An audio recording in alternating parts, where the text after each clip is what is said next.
So let's first talk about what is leadership. We hear the word all the time. Someone's a natural born leader. So-and-so is, leader of that country, the leader of my team. But what is an actual leader? Like, what does it mean to be a leader? So let's try to put a few sort of words and definitions around what a leader is. And excuse me if for now and during the course you look down at my notes here. I don't want to forget to tell you anything.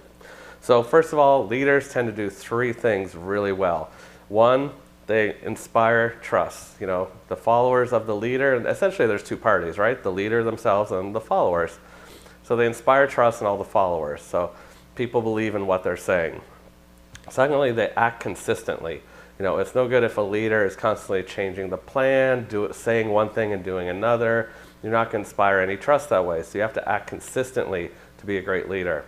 And thirdly, you have to be able to motivate by both just your actions, but also your words. So you really need to be a true motivator of people and get people to do what becomes part of the bigger good. Another important part of being a leadership is being able to sacrifice your own sort of self-motivations, if you will, for the better of the group. So, what might be the best option for you might not be the best for the team, and you as the leader have to know what lines to draw there and how to properly lead and be the true leader of the team. So a few other sort of points just around leadership. So being able to elicit the cooperation of others. So, we talked about, using your words and using your actions. And we're going to get into this a lot more in depth through this course, believe me. So really think, though, maybe start thinking about how you would go about using your words and your actions to elicit cooperation.